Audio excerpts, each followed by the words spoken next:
Welcome to our YouTube channel. Ha! Welcome to our podcast, episode 3. So, nandito kami sa coffee shop. Coffee shop ba? Hindi. Cafe. Nandito kami sa cafe. And it's Saturday again. Puro Saturday tayo na nagkaganto. Kasi may church ulit kami later. And before church, muna kami. Unwind kasi it's been a very tough week. Month sa kanya. Week pa lang sa akin. Like, sa previous episodes, wala pa akong pasok noon, kaya hindi pa ako stress. Ngayon, may stress na ako kasi may pasok na ako. Hindi natin na guys. May nagbapa dito. Grabe nung nag-psychology ako na parang, importante pala talaga na you have to be careful with your words. Kasi, yung sinabi niya na yun, siguro may point naman siya. Baka nga may nasabi ako mali or whatsoever. Pero kasi, yung makikita mo ganun yung post niya, tapos aggressive pa siya, parang nagpaparinig talaga. It can ruin someone's day eh. Pwede kagaya ko pa ako, nag-overthink talaga ako. Para sa akin yun. So like, hindi naman masama kung magiging careful ka. Ay, hindi ka naman magiging plastic eh. Siguro kung isi-sugarcoat mo, wala naman akong sinabi o ginawang masama. So, wala namang mali kung i-sugarcoat mo yung sinabi mo. Then again, opinion niya yun. Pero, ang for me kasi that's immaturity. If hindi mo kayang i-confront yung tao or i-message siya i-message yung mismo yung tao to confront that person. Bakit may karapatan ka ng mag-post hindi mo nga kayang confront yung tao tapos magpo-post ka pa? Pagiging duwag yan, guys. You shouldn't do that. Kasi, kung hindi mo kayang i-confront yung tao, huwag ka na lang rin mag-post about it. Kasi, ang lakas na loob mo mag-post, pero hindi mo man lang ma-confront yung tao. Ayun lang yung cheat ako. Kasi, sumasakit na yun dito. Ano tawag ito? Optimal voice. Namin yun sa purposive communication. Dito daw, diaphragm. Tapos the chest voice. Gamitin mo daw yung chest voice mo kapag nagkasalita ka sa public tapos wala kang mic. Tapos pag dito, optimal voice daw ito. So, masakit yung dito ko. Ayun. Anong natin, topic natin? Pwede bang i-guess? Hindi to lalabas. Baka may penalty ako. Ilang weeks ko na siyang hindi nakakwento. Wala lang. Kasi nga, diba? Hindi mo sinabi ka noon na parang may napapansin ka na sa kanya. Na? Pero parang ganun siya sa lahat. Oo, ganun siya sa lahat. Kasi, sabi mo hindi naman yun nakaka-off, pero may napansin ka. Hindi siya nakaka-off. For me, hindi nakaka-off kung mabait ka sa lahat. Actually, turn on pa nga. Mabait pala siya. Ganun. Pero kasi there's something about, pag may gusto ka sa tao, tapos mabait siya sa lahat. Ang hirap nang basahin na, ano yung meaning ba to? Or ito, hindi mo alam kung anong i-conclude mo. Tapos, that time kasi, diba nag-message siya sa akin sa birthday ko, long message. Tapos, mag-a-assume na sana ako. Doon na yung, may feelings. So, mag-a-assume na ako. Tapos, nakita ko yung friend ko sa Facebook. Hindi ko siya friend in real life. Pero, friend ko siya sa Facebook. Tapos, kaklase niya, na close friend din yata niya. Tapos, girl, nag-post siya ng naka-blur na long message. Tapos, meron lang part na hindi naka-blur. Tapos, nakita ko, si nag-send. So, parang shucks, ganun ba siya sa lahat? Kung hindi naman siya ganun sa lahat ang kakilala niya, ganun siya sa mga close niya. So, pero parang ganun pa rin yun. Kaya nga, kaya sabi ko, hindi ko tinigil yung pagkaka-crush ko sa kanya dahil na-off ako. Tinigil ko lang kasi ayoko mag-assume. Hindi naman dahil sa, na-off ako sa kanya, ganun pala siya sa lahat. Ang kapal naman ng mukha ko, di ba? Tinigil ko lang kasi baka dumating sa point na nag-a-assume na pala ako. Ganun. Kaya tinigil ko na. Tsaka wala akong nararamdaman na masyado ngayon. Ewan ko, mamaya baka nandun siya. Hindi natin alam. Sa'yo ba to?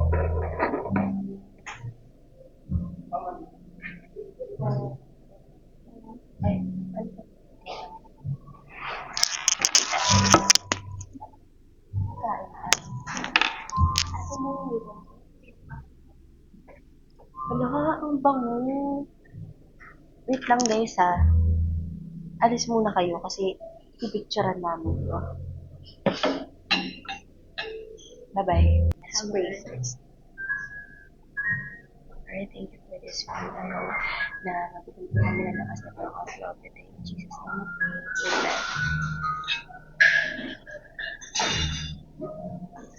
Ang mas masarap. Ang sarap.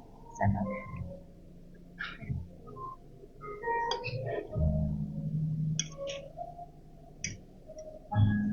Anong gusto mo? Pag kumakain, kaharap mo ay katabi mo. Ano? Yung kasama mo kumain. Gano'n. Ano may ganun? Kaharap mo ay Gusto ko katabi ko. Nakakahipag. Oo, ako din. Gusto ko katabi ko. Kahit sinong kasama kong kumain, gusto ko katabi ko. May gulay to eh. Gulay kang green na to, di ba? Healthy living kasi. Kaso ayaw ko umalis na sa healthy living.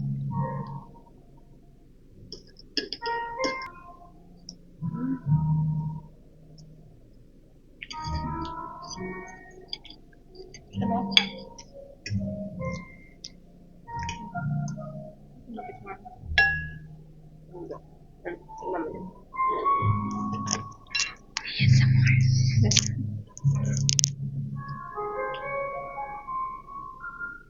Sarap na. First time ko First time ko kumain ng spring salad. Sarap.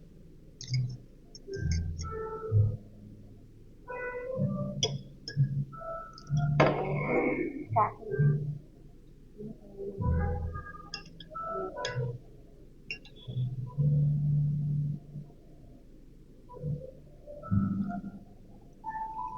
ano ba?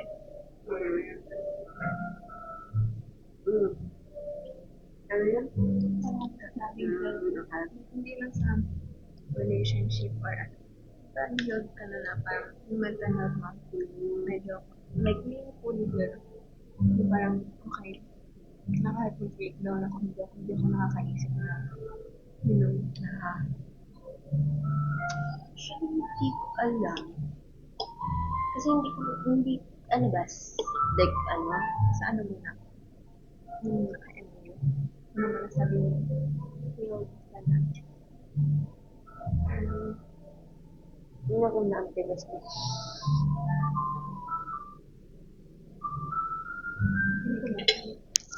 Learn. Feeling ko kasi, may iba't iba kasi tayong phase ng pag-move on. May iba't iba rin, for example, may iba't iba din times tayo ng pag-move on. For example, ako, madali akong makamove on kapag nararant ko siya sa kaibigan ko. Yung iba naman, na mas mabilis sila makamove on pag hindi na nila naaalala, hindi na nila pinag-uusapan yung tao. Magdepende yun sa'yo. Minsan ba? Sa akin kasi, di ba lagi ko sa pinakwento? Yun kasi yung way ko to move on, to cope up. For me kasi, that time, mas nadadaan ako kasi galit ako. Pag galit ka kasi, ang pinaka-strong kasi na emotions, isa sa pinaka-strong emotions ng isang tao is yung galit. Kapag galit ka kasi, natatabunan yun lahat ng emotions. For example, yung love mo dun sa tao, yung respect mo dun sa tao. Pag galit ka, hindi siya nawawala, pero yung mga other emotions, natatabunan siya ng galit. Kaya siguro madali akong nakamove on that time. Kasi, naggalit ako, ganun. Depende kung paano mo sabi nakamove on ka na. Sa akin, nasabi ko nakamove on na ako pag narinig ko, tapos hindi na ako super affected. Ano naman, kung sige, ganun pala nangyari sa buhay niya, ganun.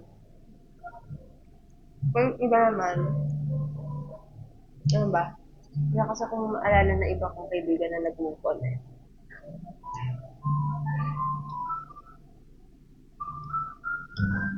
Yung iba, di ba sinabi ko sa'yo before na, yung iba mas nakaka-move on din sila pag nakikita nila araw-araw. Kasi nasasanay sila na sa presensya ng taong yun. Hanggang aabot sila sa point na, saan pa alam? Ganun. Siguro pag umabot ka sa point na wala ka nang pakialam. Kasi ako before, wala na akong feelings, pero may pakialam pa naman sa tao. Anong nangyari sa sa kanila? Saan na siya ganito, ganyan? Tapos umabot sa point na wala na akong pakialam. Doon. No, sabi na, okay na ako, ganun. Wow. Ako naman, kasi ako, hindi na yun hindi ko pinag-uusapan, like, hindi ko kumakas na gano'n.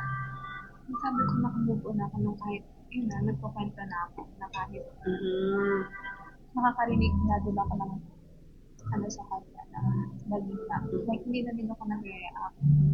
Na parang, okay. Parang, naging experience na lang yan. Kasi, Pero hindi ko masasabing bad. Parang how. nagsisisiya mo ba? Sana hindi na lang nangyari ka na? Hindi naman, pero parang kasi naging lesson din. Yun. Ako Naging lesson din. Oo nga, hindi mo kinukwento yun lang masyado eh. Nasandaan ko. At that time kasi nung hindi ka nagkukwento, alam ko na way mo yun to cope up. Kaya ang ginagawa ko, ako na lang yung nagkukwento. At that time, nag-uusap pa kami, di ba? Pero ayoko na ng ganun. Ayoko ng MU. Actually, may rule ako ngayon. Parang wala kasi siguraduhan mo. Kasi meron akong pinsan na 8 months na silang MU. Tapos sabi ko sa kanya mag-ingat ka niya kasi hindi mo sure. Like, malak ng ligawan. Yung good thing. Pero, tago kasi sa mama niya kaya hindi pa matak na Yun din yung problema ko before. Paano ko sasabihin? kaya nga huwag kang papasok sa relationship na ay sa gano'n hindi ka open sa family. Kaya nga ang rule ko Kasi ngayon, pag nasaktan ka, tatanungin ka sa family mo. tsaka ang nakaka-guilty ako tayo. Ang rule ko kasi ngayon sa akin, bawal ako mag-boyfriend hanggat hindi pa nakakatapos ng college. Pinag-usapan namin ni mama yan recently. Pero, cash lang, sir. Ligo, pwede. Kasi syempre after college. Pero yung boyfriend talaga. Pinag-usapan kasi namin ni mama. Kasi yung pinsan ko, meron siyang, nasa New Zealand siya, tapos meron siyang ka-MU dito sa 14, 15. Kala ko naman na siya may trabaho. Tapos, may kausap siya dito sa Pilipinas. So, LDR. Tapos, alam mo kung bakit nalalaman nila mama? Dahil sa akin. Sinumbong ko siya. Alam mo, hindi ko siya isusumbong kung kasi edad ko lang siya. Pero kasi, girl, ilang taon ka pa lang. Alam kong pagsisisihan mo yan. So, wag na natin patagalin. Kasi nakakausap niya 8 hours, gano'n. Kaya sabihin natin, sige, genuine. Pero kasi you're still young. Siguro kung sasabihin ko itong mga bagay na to sa dating ako, sabihin ko, ano ba yun, KJ naman nito, gano'n. Pero kasi naintindihan mo yun kapag talagang nag-grow up na kayo. Hindi worth it eh. Ito, kasi ako yun yung pinagsisisihan ko yan. Hanggang ka lang.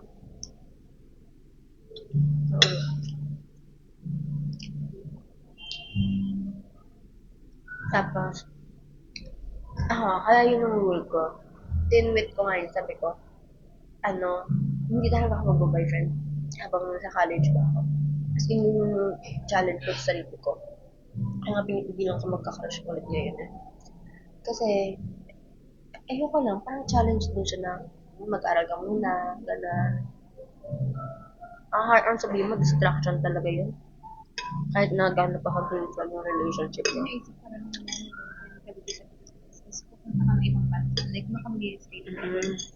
Tapos, mapapaisip ko baka siya yung dahilan kung bakit hindi ka makapunta.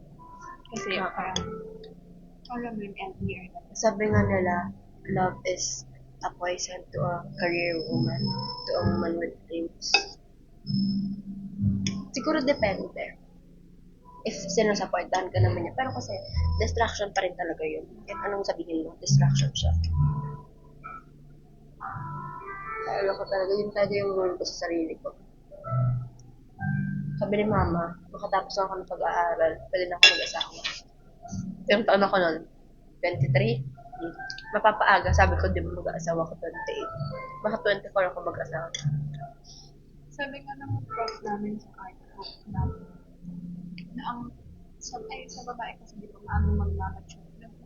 Mas Maaga na ma-mature. Yung babae, so parang mga babae 25 dapat yung parang 25 pataas yung Parang weird kasi no, kung 17 ka. kasi kita mo daw yung boyfriend mo maging kasama ka 5 years 5 older years na.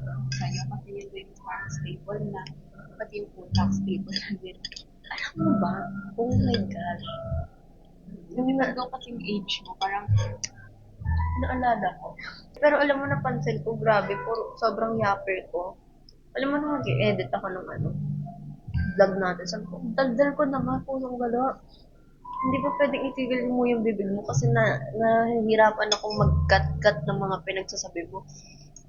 Tapos napansin ko, si Aye, sobrang hindi siya nagsalita doon.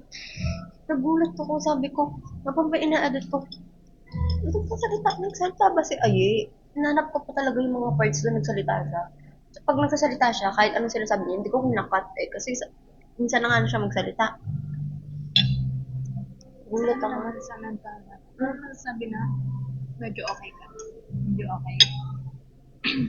Hindi pa kasi namin pag-aaral. Pero kasi, sabi ng mom ko, may iba't ibang triggers kasi yung tao. Minsan, kapag na-trauma ka nung bata ka, hindi ka agad siya nag-a-appear. Pwedeng, kunwari 7 years old ka na trauma. Hindi porket 7 years old ka na trauma, mararamdaman mo na agad yung effect ng trauma na yun. Pwede nga, yung iba nga, 7 years old sila na trauma, tapos 20 years old sila, tsaka lang nila na-realize na, shocks, traumatized pala ako sa ganito.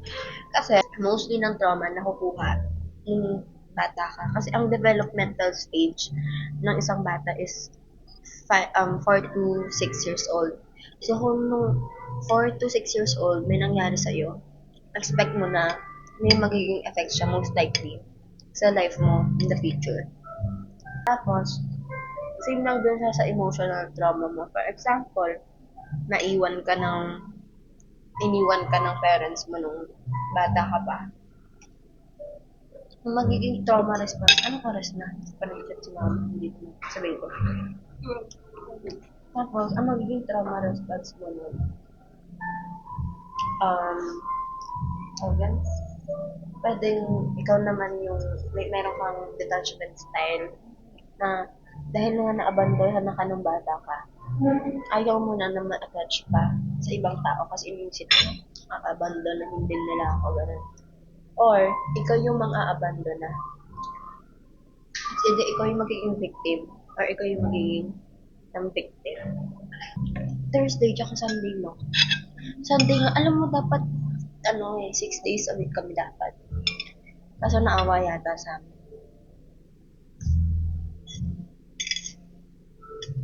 Sa release, low eater yung kapag madaldal ako. Bakit naman pala kung nagsasabi na na medyo okay na yung mental health. Tapos na nag-rate yan, di ba? Grabe.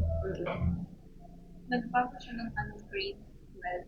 Like, bago mag-grade 12, na kahit anong break mo, hindi ko nag-isip na i-harm yung self ko or tapos parang every may mga negative thoughts na pumapasok sa isip ko. Parang nasa isip ko na kinakakulit ang negative. Sabi nga nila kapag daw puro negative thoughts yung nasa utak ko, parang ganun din yung actions na magagawa. Lalo na ngayon sa nursing school na araw-araw may quiz. Pero alam mo, Ano siya, burn out talaga. Pero, yung pag-self-harm kasi, coping mechanism siya. Kasi sometimes, it can be physically addictive. Yung iba kasi tayo ng coping mechanism. Yung iba, it's either yung coping or defense mechanism nila. Yung ibang aggression. Yung magagalit sila, ganun. Iba wala sila. Yung iba, iiyak lang. Kasi yung iba naman, pag hindi na nila kayang ilabas emotionally lahat, doon na sila nagte-take action. Kaya may mga nagte-self-harm. Ay, alam mo, ito, tanong ko. Sa psychology kasi, may ABC. Antecedent, behavior, consequences. Yung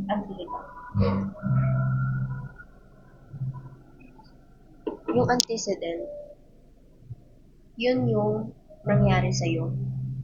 Yung root cause ng trauma mo. For example, nung nakuha ko doon sa story ni tsaka na-discuss sa amin. For example, nung bata ka,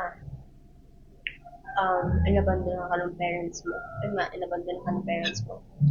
Tapos, yun yung antecedent mo kasi root cause yun ng trauma mo. Tapos, nung habang lumalaki ka, yung behavior mo, which is yung B, is dahil nga inabandon na ka, feeling mo walang may gusto sa'yo, magiging, ka, drug addict, alcoholic, gano'n. Yun yung magiging coping mechanisms mo. Yun yung B. Yung C naman, let's say, matanda ka na, tapos, dahil sa behavior mo na yun, wala nang pinapupunguhan yung buhay mo. Ano ka na yung physical health mo, malala na, gano'n. Ngayon, yung tanong, sino may kasalanan doon? Yung antecedent or yung behavior? Ikaw or yung parents mo? parents. Oo. Parents? Nakakatorin pa rin ako kung sino talaga may kasalanan. Nung una, Kasi parents, kasi sila magbigay ng drama. overcome. Kasi nung nabasa ko yun sa story nila Leon, tapos nung tinuro sa In the amin, midst of the cover. hindi, yun, mistakes we can't laugh about.